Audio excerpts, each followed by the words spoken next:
नमस्कार दोस्तों, welcome to SG Edu Centre daily current affair. SG Edu Centre daily current affair में आप सबका स्वागत है। फ्रेंड्स, आज है 2 जुलाई और 2 जुलाई के जितने भी इंपॉर्टेंट करंट अफेयर बन सकते हैं उसको हम लोग एमसीक्यू के रूप में देखने का प्रयास करेंगे। आइए शुरू करते हैं। आज का पहला हेडिंग्स है कि आवास और शहरी कार्य मंत्रालय ने शुरू किया स्वच्छता अपनाओ बीमारी भगाओ अभियान। सेकेंड है कि कतर एयरवेज को 2025 स्काई ट्रैक्स अवार्ड में विश्व की सर्वश्रेष्ठ एयरलाइंस का खिताब दिया गया। थर्ड है कि बोनालू नामक त्योहार तेलंगाना राज्य में शुरू किया गया। भारत का विदेशी कर्ज 10% से बढ़कर 736.3 अरब डॉलर पहुंचा। फिफ्थ है कि वन का चेरला परियोजना बनी आंध्र प्रदेश और तेलंगाना के बीच जल विवाद का कारण। सिक्स है कि राजस्थान में पहली बार दुर्लभ अल्बिनो सनफ्लावर गिलहरी देखी गई।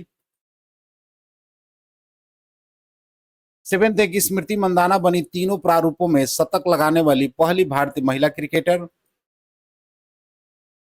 जापान ने H2A रॉकेट की अंतिम उड़ान पर जियोसैट GW जलवायु परिवर्तन उपग्रह लॉन्च किया। नाइन्थ है कि उज चेस कप जीतने के बाद आर प्रज्ञानंद बने भारत के शीर्ष रैंकिंग शतरंज खिलाड़ी।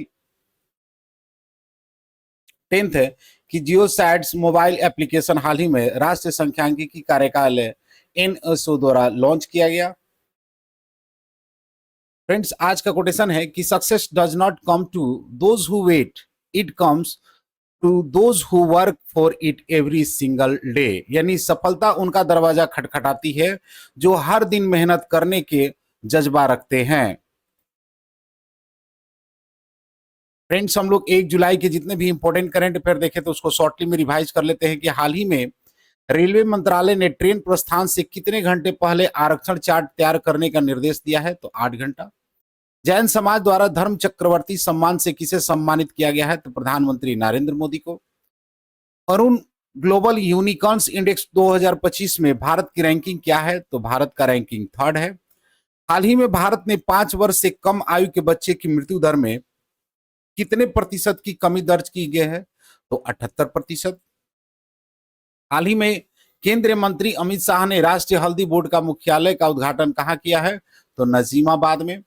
किस राज्य में मैरिज हॉल योजना की मंजूरी दी गई है, तो बिहार में। किस देश में दुनिया का पहला जेट चालित उड़ान वाला ह्यूमनॉइड रोबोट को लॉन्च किया गया है, तो इटली में। हाल ही में सार्वजनिक क्षेत्र के बैंकों के प्रदर्शन की समीक्षा के लिए वार्षिक बैठक कहां आयोजित की गई है, तो न्यू दिल्ली में। डीएनए वेरिएंट्स की जीन रेगुलेशन पर प्रभाव की भविष्यवाणी के लिए अल्फा जीनोम नामक एआई मॉडल किस राज्य में किसके द्वारा लॉन्च किया गया है, तो डीप माइंड के द्वारा।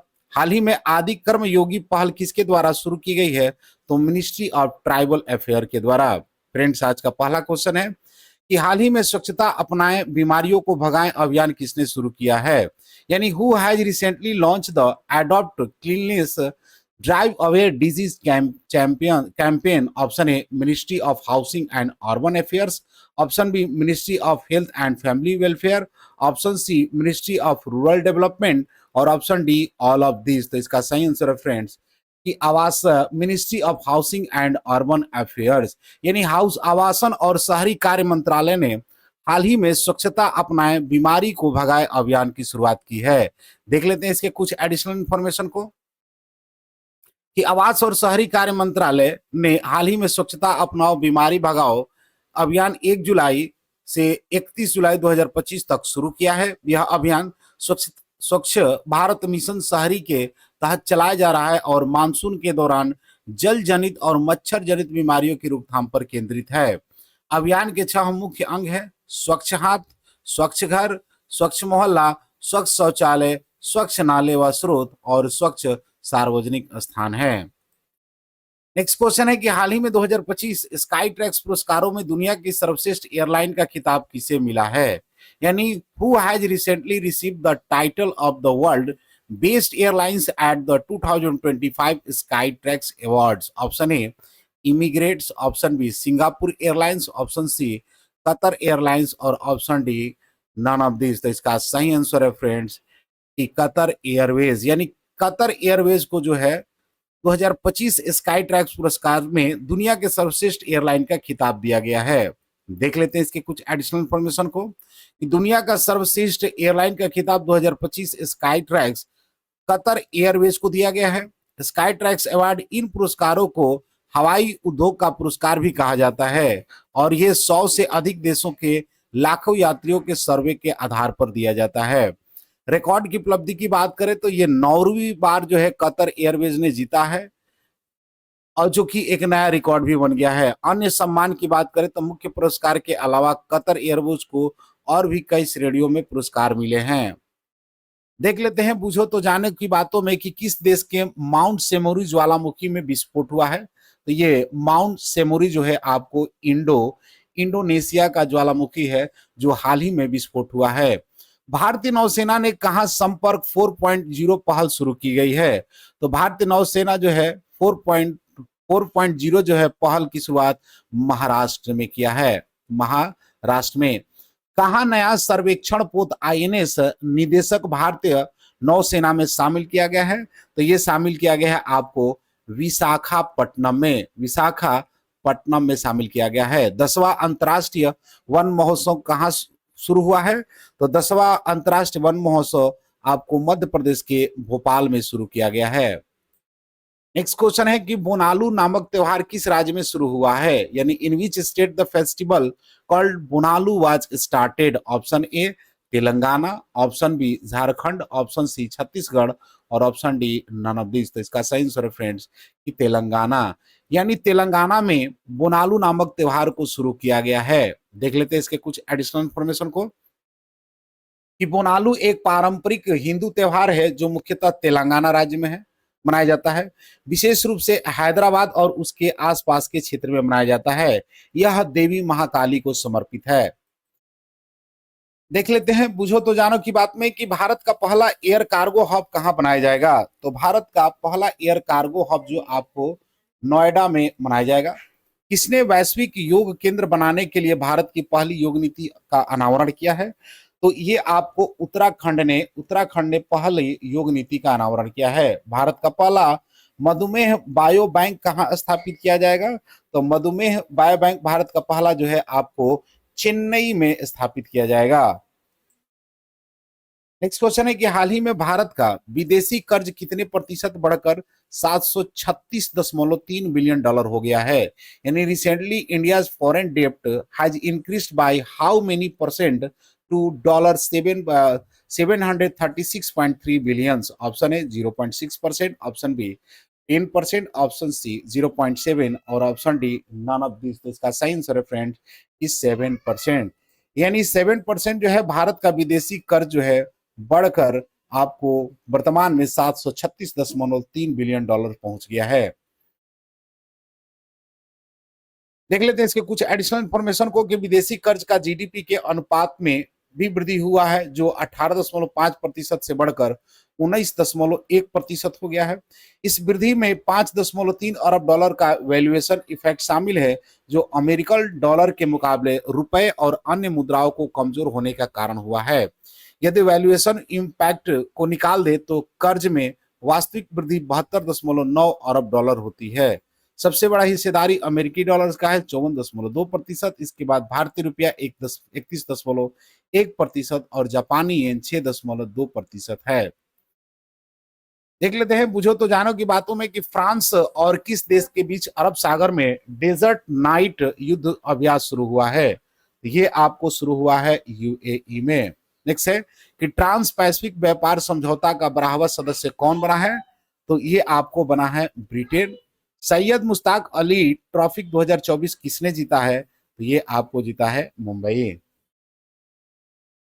नेक्स्ट क्वेश्चन है कि हाल ही में बनका चेरला परियोजना किन राज्यों के बीच जल विवाद का कारण बनी है, यानी recently the Banakacherla project has become the causes of water dispute between which state? Option A Madhya Pradesh Uttar Pradesh, option B Madhya Pradesh Rajasthan, option C Karnataka Tamil Nadu और ऑप्शन डी आंध्र प्रदेश तेलंगाना। तो इसका सही आंसर है फ्रेंड्स कि आंध्र प्रदेश तेलंगाना, यानी आंध्र प्रदेश और तेलंगाना के बीच में बनका चेरला परियोजना जो है विवाद का कारण बना हुआ है। देख लेते हैं इसके कुछ एडिशनल इंफॉर्मेशन को कि बनका चेरला परियोजना के कारण आंध्र प्रदेश और तेलंगाना के बीच जल विवाद उत्पन्न हो गया है। आंध्र प्रदेश इस परियोजना के तहत गोदावरी नदी के अतिरिक्त पानी को कृष्णा और पेन्ना नदी के माध्यम से सूखा प्रभावित रायसील क्षेत्र तक पहुंचाना चाहता है। तेलंगाना का कहना है कि यह परियोजना बिना आवश्यक स्वीकृति के शुरू की गई है और यह 2014 के आंध्र प्रदेश पुनर्गठन अधिनियम का उल्लंघन करती है। तेलंगाना को आशंका है कि इससे उसकी जल सुरक्षा पर खतरा उत्पन्न होगा और उसे गोदावरी नदी के हिस्से के पानी कम मिलेगा। फ्रेंड्स, बनका चेरला परियोजना को देख लेते हैं कुछ और महत्वपूर्ण पहलुओं को या विवाद से संबंधित इसके कुछ संवैधानिक पहलू को, कि बनका चेरला परियोजना का जो ये स्थान है वो है आपका कृष्णा नदी पर स्थित है, जो कि आंध्र प्रदेश और तेलंगाना दोनों राज्य के महत्वपूर्ण जल स्रोत है। यह विवाद का मूल कारण है कि तेलंगाना का आरोप है कि आंध्र प्रदेश इस परियोजना के माध्यम से अधिक जल का उपयोग कर रहा है, जिससे तेलंगाना को अपने हिस्से का पानी नहीं मिल पा रहा है। दूसरा आरोप है कि बिना अनुमति का इसका निर्माण हुआ है, यानी तेलंगाना सरकार का यह भी कहना है कि आंध्र प्रदेश ने बिना केंद्रीय जल आयोग यानी CWC या कृष्णा नदी प्रबंधन बोर्ड के अनुमति के कुछ संरचनात्मक कार्य किए हुए हैं। राज्य पुनर्गठन आयोग क्या कहता है, तो 2014 में जब ये दोनों राज्य अलग बने थे तो इस गठन के अनुसार यानी 2014 में तेलंगाना के गठन के बाद कृष्णा नदी के जल बंटवारे को लेकर विवाद और बढ़ गया, क्योंकि दोनों राज्यों की सिंचाई परियोजना एक दूसरे से प्रभावित होने लगी है। कृष्णा जल बंटवारा यानी कृष्णा नदी ट्रिब्यूनल द्वारा जल बंटवारे का निर्णय वर्षों से लंबित है। तेलंगाना की मांग है कि उसे उसके भौगोलिक क्षेत्र और जनसंख्या के हिसाब से अधिक जल मिलना चाहिए। रणनीतिक तनाव क्या है कि यह विवाद केवल जल तक सीमित नहीं है, बल्कि राजनीतिक और प्रशासनिक टकराव का भी कारण बनता है। समाधान की दिशा में यानी कृष्णा नदी प्रबंधन बोर्ड की भूमिका को मजबूत करना होगा। संघीय स्तर पर निष्पक्ष जल बंटवारे की व्यवस्था करनी होगी। सर्वोच्च न्यायालय या ट्रिब्यूनल द्वारा इसमें हस्तक्षेप करना पड़ेगा।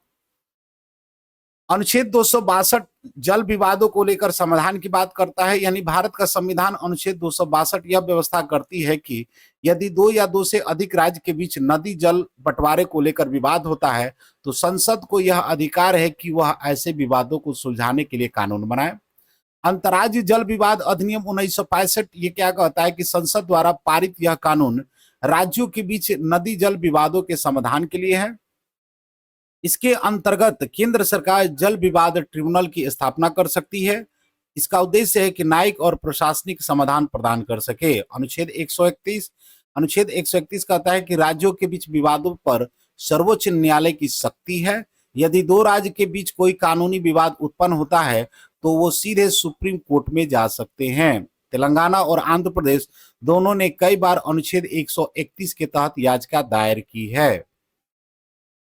केंद्र की भूमिका यानी यह समवर्ती सूची का विषय है, यानी भारत के संविधान की 7वीं अनुसूची समवर्ती सूची में जल संसाधन भी आता है, इसलिए केंद्र और राज्य दोनों की नीतियां बनाने का इस पर अधिकार है। लेकिन जब संघर्ष होता है तो केंद्र की प्रमुख भूमिका निभानी होती है। यानी नदी घाटी परियोजना और अनुच्छेद 252 यदि दो या दो से अधिक राज्य सहमत हो तो संसद उन राज्यों के हित के लिए कानून बना सकती है, लेकिन किसी भी नदी घाटी परियोजना को शुरू करने से पहले सभी संबंधित राज्यों की सहमति अनिवार्य होती है। निष्कर्ष की बात कर ले तो संविधान ने जल विवादों के समाधान के लिए कानूनी ढांचे दिए हैं, परंतु इसके प्रभावी क्रियान्वयन के लिए राजनीतिक इच्छा शक्ति, पारदर्शिता और आपसी सहयोग आवश्यक है। नेक्स्ट क्वेश्चन है कि किस राज्य में पहली बार दुर्लभ एल्बिनो सनफ्लावर गिलहरी देखी गई है, यानी in which state the rare albino sunflower squirrel was spotted for the first time. Option A Gujarat, option B Assam, option C Rajasthan और ऑप्शन डी मध्य प्रदेश। तो इसका सही आंसर है फ्रेंड्स कि राजस्थान, यानी राजस्थान में पहली बार दुर्लभ एल्बिनो सनफ्लावर गिलहरी को देखी गई है। देख लेते हैं इसके कुछ एडिशनल पर मैप है, तो देख लेते हैं मैप को।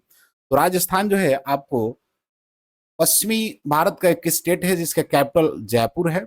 सीएम की बात करें तो भजन लाल शर्मा है। गवर्नर हरिबाबू किशन राव बागड़े हैं। लोकसभा की 25 और राज्यसभा की 10 सीटें हैं।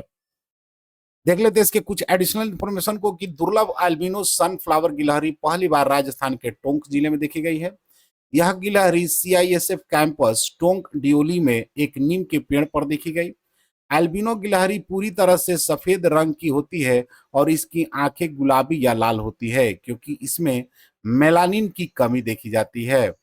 विशेषज्ञों के अनुसार अल्बिनो गिलहरी का जन्म होना लगभग 1 लाख में से एक बार ही होता है, यानी यह अत्यंत दुर्लभ सूची में है।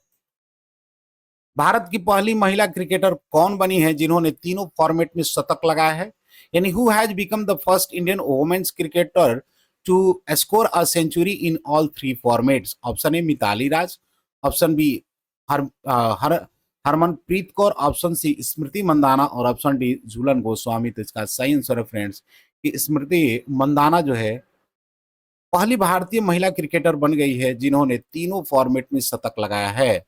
देख लेते हैं इसके कुछ एडिशनल इंफॉर्मेशन को। यह ऐतिहासिक उपलब्धि उन्होंने इंग्लैंड के खिलाफ ट्रेंट ब्रिज में खेले गए पहले टी20 अंतर्राष्ट्रीय मैच में 112 रन 62 गेंदों की पारी में खेलकर हासिल की है। इससे पहले उन्होंने टेस्ट में 127 रन ऑस्ट्रेलिया के खिलाफ 2021 में और वनडे में 106 रन ऑस्ट्रेलिया के खिलाफ 2016 में बनाए थे। मंदाना का यह टी20 शतक उनका इस प्रारूप का पहला शतक है। नेक्स्ट क्वेश्चन है कि हाल ही में जलवायु परिवर्तन निगरानी उपग्रह जियोसैट GW को H2A रॉकेट की अंतिम उड़ान में किसने लॉन्च किया, यानी who recently launched the climate change monitoring satellite GOSAT GW on the final flights of the H2A rocket. Option A Britain, option B Japan, option C South Korea और option D Germany. तो इसका सही answer friends Japan, यानी Japan ने जलवायु परिवर्तन निगरानी उपग्रह जियोसैट GW को H2A रॉकेट से लॉन्च किया है। फ्रेंड्स जापान है तो देख लेते हैं जापान को मैप में। जापान जो है आपको एशिया का एक कंट्री है जिसका कैपिटल टोक्यो है। प्राइम मिनिस्टर की बात करें तो शिगेरू इसाबा है। करेंसी की बात करें तो जापान येन है। फ्रेंड्स देख लेते हैं कुछ अन्य फैक्ट को मैप पर। तो ये आपको जापान की कैपिटल टोक्यो है। इसके बाद यहाँ पर आपको सी ऑफ जापान दिखाई देगा, सी ऑफ योक, यानी ये वाला जो आपको आइलैंड है ये होकाइडो है। यहाँ पर आपको हंसू, यहाँ पर शिकोकू और लास्ट में आपका क्योसो है। फ्रेंड्स यहाँ पर दो आपको शहर दिखाई देगा, एक ये आपका हिरोशिमा है और दूसरा ये आपका नागासाकी है। यही हिरोशिमा है जिस पर अमेरिका ने बम गिराया था 6 अगस्त 1945 यानी 1945 को जो है कि हिरोशिमा पर लिटिल बम को गिराया था, और जबकि नागासाकी पर 3 दिन बाद यानी 9 अगस्त 1945 को नागासाकी पर यह बम गिराया हुआ था। इस बम का नाम था फैटमैन। ठीक है, कौन सा? फैटमैन इसका नाम था। देख लेते इसके कुछ एडिशनल इंफॉर्मेशन को कि यह रॉकेट जापान के तेनगाशिमा स्पेस सेंटर से छोड़ा गया। जियोसैट GW उपग्रह का उद्देश्य ग्रीन हाउस गैस और जल चक्र की निगरानी को करना है। यह H2A रॉकेट की 50वीं और अंतिम उड़ान थी, जिसके बाद इसे जापान के नए S3 रॉकेट से प्रतिस्थापित किया जाएगा। नेक्स्ट क्वेश्चन है कि हाल ही में उज चेस कप जीतने के बाद भारत का शीर्ष रैंकिंग वाला शतरंज खिलाड़ी कौन बना है, यानी who has recently become India's top rank chess players after winning the Uz chess cup. Option A Vidit Gujrathi, option C Gukesh D, option C Arjun Erigaisi और ऑप्शन डी आर प्रज्ञानंद। तो इसका सही आंसर फ्रेंड्स कि आर प्रज्ञानंद जो है चेज कप जीतने के बाद भारत का शीर्ष रैंक वाले शतरंज खिलाड़ी बन गए हैं। देख लेते हैं इसके कुछ एडिशनल इंफॉर्मेशन को। यह जीत के साथ उनका लाइव रेटिंग 2778.3 हो गया है, जिससे वे वैश्विक रैंकिंग में चौथे स्थान पर पहुंच गए हैं। उन्होंने विश्व चैंपियंस डी गुकेश 2736.6 और अर्जुन एरिगैसी 2775.7 को पीछे छोड़ दिया है। प्रज्ञानंद ने अंतिम राउंड में उज्बेकिस्तान के नोदिरबेक अदुसरोवा को हराया है। यह उनके करियर का सर्वोच्च रैंक है और वे भारत के शीर्ष रैंकिंग खिलाड़ी बन गए हैं। नेक्स्ट क्वेश्चन और आज का अंतिम क्वेश्चन है कि G O go I stat mobile app किसके द्वारा लॉन्च किया गया है, यानी the GOI stat mobile application has been launch by whom। Option A ministry of finance, option B ministry of NITI Aayog, option C national sample survey NSO और option D reserve bank of India, तो इसका सही answer है friends की NSO, यानी national sample सर्वे द्वारा जो है जीओआई स्टेट मोबाइल ऐप को लॉन्च किया गया है। देख लेते हैं इसके कुछ एडिशनल इंफॉर्मेशन को कि एनएसओ सांख्यिकी और कार्यान्वयन कार्यक्रम कार्यान्वयन मंत्रालय के अंतर्गत आता है।